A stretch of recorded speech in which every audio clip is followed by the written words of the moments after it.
Welcome to Gazal civil service academy. আজকে আমি তোমাদের এই ভিডিওর মাধ্যমে একাদশ শ্রেণীর প্রথম সেমিস্টারের ভারতের ভূগোল থেকে 50টি এমসিকিউ প্রশ্ন আলোচনা করছি। তোমাদের একাদশ শ্রেণীর প্রথম সেমিস্টারে ভূগোলের ক্ষেত্রে মোট 3টে পার্ট আছে। প্রথম পার্ট হচ্ছে প্রাকৃতিক ভূগোল, দ্বিতীয় পার্ট হচ্ছে মানবীয় ভূগোল এবং তৃতীয় নম্বর পার্ট আছে ভারতের ভূগোল। এই ভারতের ভূগোল থেকে তোমাদের কিন্তু মোট 8 নম্বরের 8টি প্রশ্ন আসবে। তোমাদের একাদশ শ্রেণীর প্রথম সেমিস্টারে ভারতের ভূগোলের মোট 3টে চ্যাপ্টার আছে। তার মধ্যে প্রথম যে চ্যাপ্টারটার নাম সেটা হচ্ছে একটি দেশ হিসাবে ভারত। ঠিক আছে, তাহলে ভারত অ্যাজ এ কান্ট্রি সেই হিসেবে আমাদের এখানে পড়তে হয়। এই চ্যাপ্টারে মোট বেছে বেছে 100টা এমসিকিউ প্রশ্ন করলেই যথেষ্ট। আমি কিন্তু এর আগে একটা ভিডিওতে 1 থেকে 50টি এমসিকিউ প্রশ্ন আলোচনা করেছি এই চ্যাপ্টার থেকে। আজকে এখন আমি বাকি 50টা প্রশ্ন অর্থাৎ 51 থেকে 100 পর্যন্ত প্রশ্ন কিন্তু আলোচনা করে দিচ্ছি। তোমাদের যাদের জিওগ্রাফি সাবজেক্ট আছে, তোমরা যারা 11-এর ফার্স্ট সেমিস্টারে পড়ছো, এই ভিডিওটি কিন্তু অবশ্যই তাদের জন্য। তোমাদেরকে বলবো ভিডিওটি প্রথম থেকে শেষ পর্যন্ত অবশ্যই দেখবে।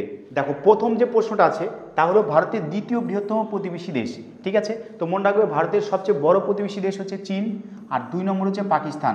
তাহলে ভারতের দ্বিতীয় বৃহত্তম প্রতিবেশী দেশের নাম কী হবে? সেটা কিন্তু উত্তর হবে পাকিস্তান। ওকে, তার সাথে সাথে বলে দিই যে ভারতের মোট প্রতিবেশী দেশ আছে কিন্তু 9টা, আর তার সাথে স্থল সীমানা আছে এমন প্রতিবেশী দেশ কটা হবে?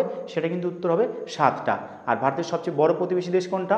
সেটা কিন্তু অবশ্যই মনে রাখবে চীন, আর দ্বিতীয় বৃহত্তম পাকিস্তান।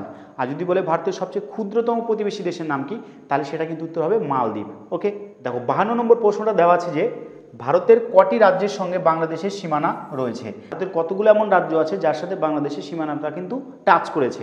তাহলে দেখে নাও, পশ্চিমবঙ্গ আছে, এদিকে আসাম আছে, এদিকে মেঘালয় আছে, এদিকে ত্রিপুরা আছে, এদিকে মিজোরাম আছে। তাহলে মোট 5টা ভারতের রাজ্য আছে যেটা বাংলাদেশের সীমানাকে স্পর্শ করেছে। তাহলে এর উত্তর কত হবে? 5টি হবে এর উত্তর। 53 নম্বর প্রশ্নটা আছে, দেখো যে ভারতের কোন রাজ্যের 3 দিক বাংলাদেশ দ্বারা বেষ্টিত? তাহলে ভারতের কোন রাজ্যের 3 দিকেই কিন্তু বাংলাদেশ আছে? এইখানে দেখো ত্রিপুরা রাজ্যটাকে ভালো করে খেয়াল করো, ত্রিপুরা রাজ্যের কিন্তু 3 দিকে কি আছে? বাংলাদেশ। তাহলে এর উত্তর কি হবে? ত্রিপুরা হবে এর উত্তর। ওকে, 54 নম্বর প্রশ্ন, মহীশূর রাজ্য বর্তমানে কোন রাজ্যে পরিণত হয়েছে? তাহলে মহীশূর রাজ্যের বর্তমান কি নাম আছে? মহীশূর রাজ্যের বর্তমান নাম কিন্তু কর্ণাটক। কর্ণাটক রাজ্যের পূর্ব নাম ছিল কি? মহীশূর। দেখো 55 নম্বর যে প্রশ্নটা আছে, তামিলনাড়ু রাজ্যের পূর্ব নাম কি ছিল? তাহলে তামিলনাড়ু রাজ্যের পূর্বে কি নাম ছিল? সেটা কিন্তু মনে রাখবে মাদ্রাজ। তাহলে তামিলনাড়ু রাজ্যের পূর্বে নাম কি ছিল? সেটা হচ্ছে মাদ্রাজ। 56 নম্বর প্রশ্নটা আছে, দেখো যে পূর্বতম বোম্বাই রাজ্য ভেঙে মহারাষ্ট্র ছাড়া আর কোন রাজ্যের সৃষ্টি হয়? মনে রাখবে 1960 সালে বোম্বাই রাজ্যটা ভেঙে সেটা কিন্তু দুটো রাজ্য তৈরি হয়। একটা তৈরি হয় গুজরাট আর একটা হয় মহারাষ্ট্র। ওকে, এবং এই রাজ্যটা যে তৈরি হয় সেটা কিন্তু ভাষার ভিত্তিতে ভেঙে দুটো রাজ্য তৈরি হয়। তাহলে এটা কি উত্তর হবে? এটা উত্তর হবে গুজরাট। তাহলে বোম্বাই রাজ্যটা 1960 সালে ভেঙে দুটো রাজ্য তৈরি হয়। একটা হচ্ছে গুজরাট, গুজরাটি ভাষাদের নিয়ে, আর মহারাষ্ট্র মারাঠি ভাষী লোকদের নিয়ে কিন্তু এই রাজ্যটা তৈরি হয়। 57 নম্বর প্রশ্ন, পূর্বতম পাঞ্জাব রাজ্য ভেঙে বর্তমানে কোন কেন্দ্রশাসিত অঞ্চল তৈরি হয়েছে? মনে রাখবে পাঞ্জাব রাজ্যটা কিন্তু আগে একটা পাঞ্জাব রাজ্য ছিল। ঠিক আছে, এই পাঞ্জাব রাজ্যটা কি হয় না 1966 সালে পাঞ্জাব রাজ্যটা ভেঙে দুটো রাজ্য তৈরি হয়। একটা হয় হচ্ছে পাঞ্জাব আর একটা হয় হরিয়ানা। তার সাথে সাথে পাঞ্জাব রাজ্য থেকে বেরিয়ে এসে একটা কেন্দ্রশাসিত অঞ্চল তৈরি হয়, তার নাম কিন্তু হয় চণ্ডীগড়। ওকে, আর এই কেন্দ্রশাসিত অঞ্চলটা চণ্ডীগড় নিজে একটা কেন্দ্রশাসিত অঞ্চল। তাহলে এটার উত্তর কী হবে? পূর্বতম পাঞ্জাব রাজ্য ভেঙে বর্তমানে কোন কেন্দ্রশাসিত অঞ্চল তৈরি হয়? তাহলে এটার উত্তর কী হবে? চণ্ডীগড়। আর চণ্ডীগড় হচ্ছে পাঞ্জাব হরিয়ানা দুটো রাজ্যেরই কিন্তু রাজধানী। দেখো 58 প্রশ্ন, পূর্বতম কোন রাজ্য ভেঙে মেঘালয় বিচ্ছিন্ন হয়? ওকে, তো মেঘালয় রাজ্যটা কিন্তু আসাম রাজ্য থেকে ভেঙে এসে একটা প্রথমে কেন্দ্রশাসিত অঞ্চল হয়, পরে কিন্তু সেটা একটা স্টেটহুড পায়, অর্থাৎ এটার উত্তর হবে কি? আসাম রাজ্য। 59, নিফা বর্তমানে কোন রাজ্যে পরিণত হয়েছে? নিফার পুরো নাম মনে রাখবে নর্থ ইস্ট ফ্রন্টিয়ার এজেন্সি। ওকে, তো এটা কি হয় 1972 সালে, মনে রাখবে নিফাটা হচ্ছে 1972 সালে কেন্দ্রশাসিত অঞ্চলে পরিণত হয়। তার নাম হচ্ছে অরুণাচল প্রদেশ, এবং সেটা 1987 সালে গিয়ে একটা স্টেটে পরিণত হয়, একটা রাজ্যে পরিণত হয়। সেই রাজ্যটার নাম কিন্তু অরুণাচল প্রদেশ। ওকে, তাহলে নিফা বর্তমানে কী নামে পরিচিত? অরুণাচল প্রদেশ। আর এই অরুণাচল প্রদেশ এখন একটা রাজ্য, এটা তার আগে কী ছিল? একটা কেন্দ্রশাসিত অঞ্চল ছিল। তার আগে কী ছিল? সেটা কিন্তু তখন নিফা বলা হতো, নর্থ ইস্ট ফ্রন্টিয়ার এজেন্সি বলা হতো এটাকে। 60 নম্বর প্রশ্ন আছে, দেখো বিহার থেকে বিচ্ছিন্ন হয়ে কোন জেলা পশ্চিমবঙ্গের সঙ্গে যুক্ত হয়? মনে রাখবে পুরুলিয়া হবে এর উত্তর। তো পুরুলিয়া জেলাটা ভারত যখন স্বাধীন হয় তখন কিন্তু এই পুরুলিয়া জেলা জেলার যে অংশটা সেটা কিন্তু বিহারের সঙ্গে ছিল এবং 1956 সালে, কত সালে না 1956 সালে কিন্তু এই বিহারের ওই অংশটা আমাদের পশ্চিমবঙ্গের সাথে যুক্ত হয় এবং তার নাম রাখা হয় কিন্তু পুরুলিয়া। ওকে, 61 নম্বর প্রশ্ন আছে দেখো, বর্তমানে ভারতে কেন্দ্রশাসিত অঞ্চলের সংখ্যা কত? মনে রাখবে এখন আমাদের 2025 সাল চলছে, 25 সালের এখন কি মাস চলছে? এটা হচ্ছে মে মাস চলছে। মে মাসের আজকে হচ্ছে 30 মে। এই মে মাস পর্যন্ত ভারতবর্ষে মোট রাজ্যের সংখ্যা হচ্ছে 28টি, তার সাথে সাথে মোট 8টা কেন্দ্রশাসিত অঞ্চল আছে। ঠিক আছে, এগুলো কিন্তু চেঞ্জ হয় সময়ের সাপেক্ষে, এগুলো কিন্তু পরিবর্তন হতে পারে বা হয়ে থাকে। তাহলে এটা উত্তর কী হবে? 8টি। তাহলে কেন্দ্রশাসিত অঞ্চল কতগুলো? 8টি। আর তোমার হচ্ছে রাজ্যের সংখ্যা কতগুলো আছে বর্তমানে? 28টি হবে সেটার উত্তর। 62 নম্বর প্রশ্ন, নেপালের দুন জাতীয় উপত্যকা কী নামে পরিচিত? মনে রাখবে নেপালের দুন জাতীয় উপত্যকাটাকে নেপালে বলা হয় ভিত্রিমাদেশ। এটার উত্তর কী হবে? সি ভিত্রিমাদেশ। ওকে, 63 নম্বর প্রশ্ন, শিবালিক হিমালয় নেপালে যা নামে পরিচিত। তো শিবালিক হিমালয়কে নেপালে কি বলা হয়? সেটা কিন্তু উত্তর হবে চুড়িয়া মুড়িয়া। এটাও কিন্তু পরীক্ষাতে প্রশ্ন আসতে পারে যে শিবালিক হিমালয়কে নেপালে কি বলা হয়। ওকে, তার উত্তর হবে চুড়িয়া মুড়িয়া। তোমাদের 11-এর ফার্স্ট সেমিস্টারের ক্ষেত্রে ভারতের ভূগোলে প্রথম যে চ্যাপ্টারটা আছে সেটা হচ্ছে একটি দেশ হিসেবে ভারত। তো আমি কিন্তু 50টা প্রশ্ন এর আগের একটা ভিডিওতে আলোচনা করেছি, আর এখানে কিন্তু বাকি 50টা প্রশ্ন আলোচনা করছি। তো এখানে যে 50টা প্রশ্ন আছে তার মধ্যে ভারত এবং তার আশেপাশে যে প্রতিবেশী দেশ আছে সেই প্রতিবেশী সংক্রান্ত প্রশ্নগুলো কিন্তু এখানে বেশি তোলা হয়েছে। তোমরা কিন্তু এই প্রশ্নগুলো অবশ্যই খাতায় টুকে নেবে, আর না হলে ভিডিওটা বারবার তোমরা দেখবে, তোমাদের কিন্তু এগুলো মুখস্থ হয়ে যাবে। 64 নম্বর প্রশ্নটা আছে দেখো, তরাই অঞ্চলের বনভূমি নেপালে যে নামে পরিচিত। তো তরাই অঞ্চলের বনভূমিটাকে নেপালে কি বলা হয়? এটা উত্তর হবে চারক্রোশী ঝাড়ি। ঠিক আছে, তাহলে তরাই অঞ্চলের বনভূমি যেটা নেপালে তৈরি হয়েছে সেটাকে বলা হয় চারক্রোশী ঝাড়ি বলা হয়। আচ্ছা, 65 নম্বর প্রশ্ন, নেপালের প্রধান শিল্প কি? মনে রাখবে নেপাল কিন্তু একটা পর্বত বেষ্টিত রাষ্ট্র, বা বেশিরভাগ জায়গাতে পাহাড় পর্বত আছে, সমতল ভূপ্রকৃতি অনেকটাই কম আছে। তো নেপালের কিন্তু প্রধান শিল্প বা প্রধান আকর্ষণ সেটা হচ্ছে পর্যটন শিল্প। তাহলে নেপালের টোটাল অর্থনীতিটা নির্ভর করে পর্যটন শিল্পের উপর, অর্থাৎ দেশ বিদেশ থেকে বিভিন্ন পর্যটকরা নেপালে ঘুরতে যায়, বেড়াতে যায়, দেখতে যায় প্রাকৃতিক দৃশ্যগুলোকে, এবং সেখান থেকে যে রেভিনিউটা হয় তাদের, সেটা কিন্তু নেপাল রাষ্ট্রের কিন্তু প্রধান সোর্স অফ ইনকাম। আচ্ছা, ত্রিভুবন সড়ক পথ ভারতের কোন রাজ্যে আছে? মনে রাখবে ত্রিভুবন সড়ক পথটাও কিন্তু ভারতের পাশে নেপাল প্রতিবেশী দেশে অবস্থিত। 67 নম্বর প্রশ্ন আছে দেখো, বলছে ভুটানের পারো, পুনাখা, ঠিক আছে, এগুলো একটা উপত্যকা, পারো, পুনাখা, থিম্পু প্রভৃতি উপত্যকা কোথায় আছে?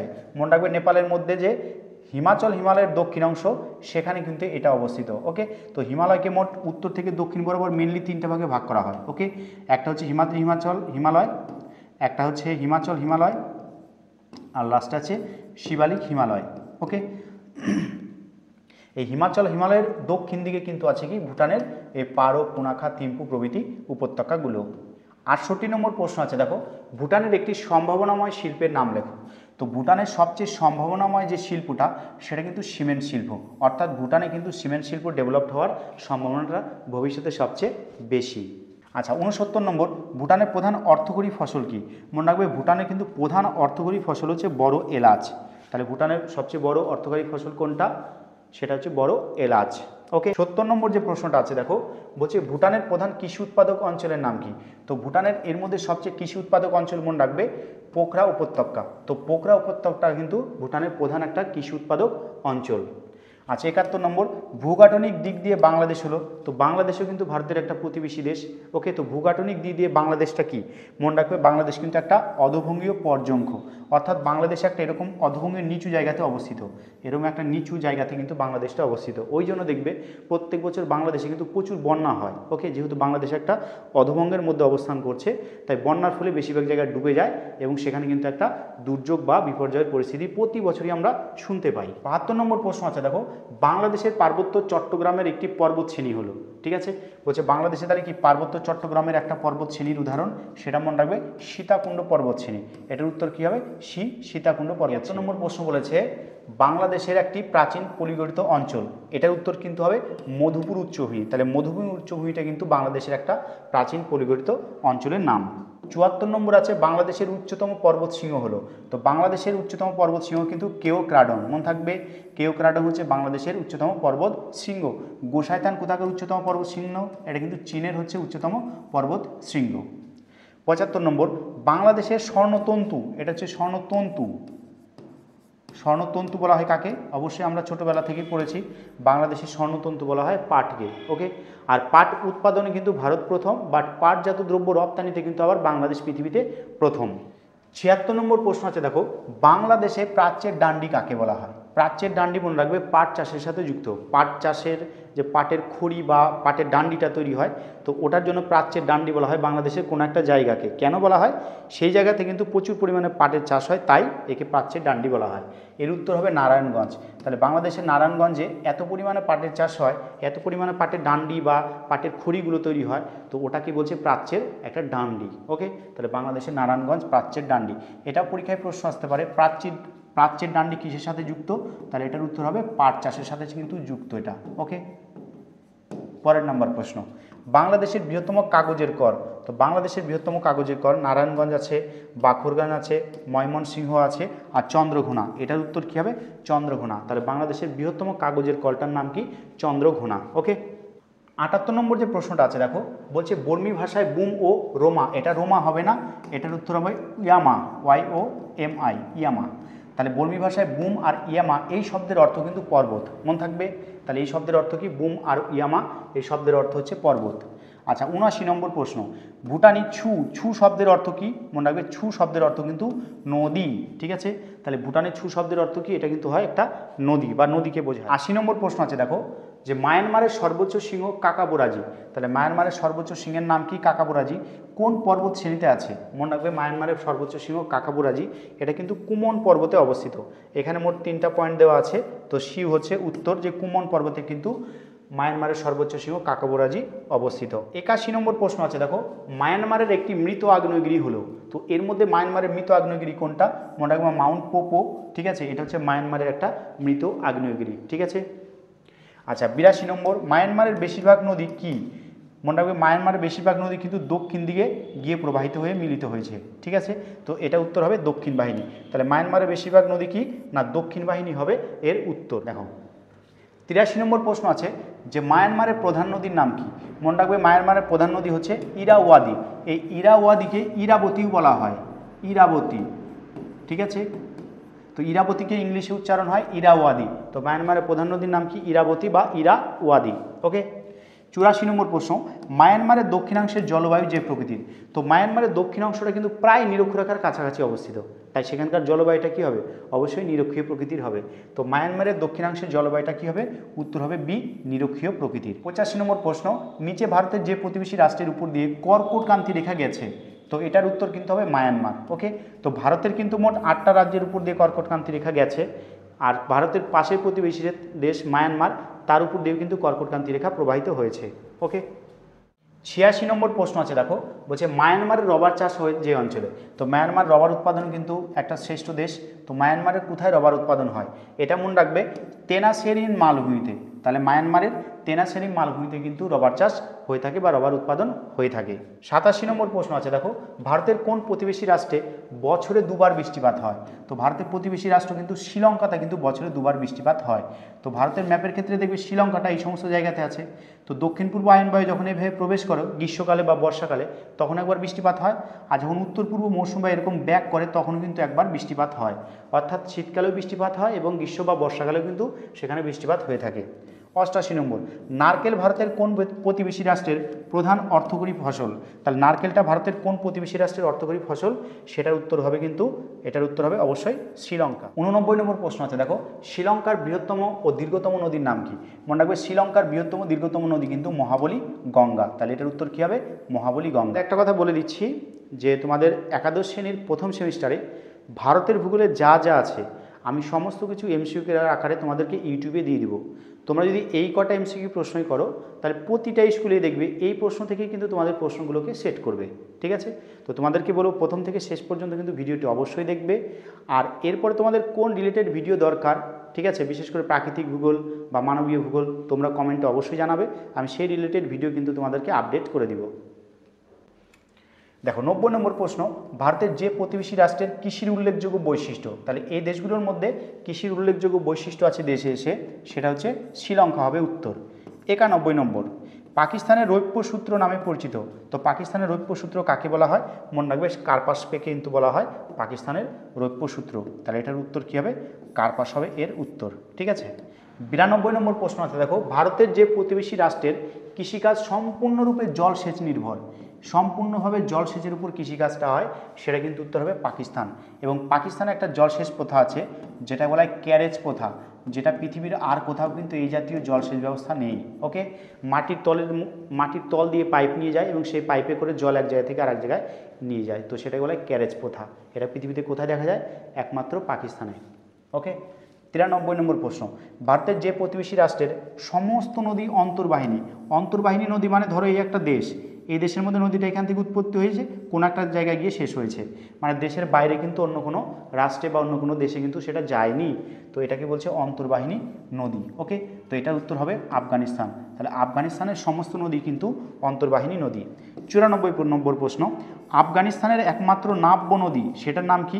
আফগানিস্তানে কিন্তু একমাত্র নাব্য নদী সেটা কিন্তু আমুদরিয়া। তোমার হেলমন্দও কিন্তু আফগানিস্তানে আছে, বাট নাব্য নদী কোনটা? সেটা উত্তর হবে আমুদরিয়া। 95 নম্বর আছে, দেখো ভারতের যে প্রতিবেশী রাষ্ট্রের প্রধান খাদ্যশস্য গম, তাহলে ভারতের কোন প্রতিবেশী রাষ্ট্রের প্রধান খাদ্যশস্য গম? এটার উত্তর হবে অবশ্যই কি হবে না, পাকিস্তান হবে এর উত্তর। 96 নম্বর, আফগানিস্তানের দীর্ঘতম নদী কোনটা? মনে রাখবে আফগানিস্তানের দীর্ঘতম নদী কিন্তু হেলমন্দ। দুটো অপশনই সেম হয়ে গেছে, এটার উত্তর কী হবে? সি, হেলমন্দ। 97 নম্বর প্রশ্ন আছে, দেখো চীনে জুঙ্গেরীয় দ্বার অবস্থিত, তো চীনের কোথায় জুঙ্গেরীয় দ্বারটা অবস্থিত? এটার উত্তর হবে কিন্তু তিয়ানশান ও আলতাই পর্বতের মাঝে কিন্তু চীনের কিন্তু এই জুঙ্গেরীয় দ্বারটা অবস্থিত। তোমাদের 97টা প্রশ্ন হয়ে গেল। 98 নম্বর প্রশ্ন আছে, দেখো চীনের সর্বোচ্চ শৃঙ্গ গোসাই থান, তাহলে চীনের সর্বোচ্চ শৃঙ্গের নাম কি? গোসাই থান। এটা কোথায় অবস্থিত? মনে রাখবে এটা কিন্তু তিব্বত মালভূমিতে অবস্থিত। তো তিব্বত মালভূমিতে অবস্থিত চীনের সর্বোচ্চ শৃঙ্গ গোসাই থান। ওকে। আচ্ছা, 99 নম্বর প্রশ্ন আছে, দেখো চীনের যে নদী স্বর্ণ রেণুর নদী নামে পরিচিত, অর্থাৎ সোনার রেণু পাওয়া যায় কোন নদীতে? এটার উত্তর হবে কিন্তু ইয়াংশিকিয়াং নদী। ওকে, তো চীনের ইয়াংশিকিয়াং নদীকে কি বলা হয়? চীনের স্বর্ণ রেণুর নদী বলা হয়। ওকে, তোমাদের লাস্ট প্রশ্ন 100 নম্বর প্রশ্নটা আছে, দেখো চীনের ইস্পাত নগরী কাকে বলা হয়, অর্থাৎ ইস্পাত শিল্পে বিখ্যাত? সেটা কিন্তু উত্তর হবে আনসান। আনসানকে বলা হয় চীনের ইস্পাত নগরী। তাহলে এই গেল তোমাদের মোট, প্রথম ভিডিওতে আলোচনা করেছিলাম 50টা প্রশ্ন, আর এই ভিডিওতে আলোচনা করলাম বাকি 50টা প্রশ্ন। তো ভারতের ভূগোলের প্রথম যে চ্যাপ্টারটা আছে, এই 100টা প্রশ্ন করলেই যথেষ্ট। প্রতিটা স্কুলেই কিন্তু এই 100টা প্রশ্ন থেকেই তোমাদের প্রশ্নগুলোকে সেট করবে। তো প্রথম থেকে যারা শেষ পর্যন্ত ছিলে তাদেরকে কিন্তু অসংখ্য ধন্যবাদ।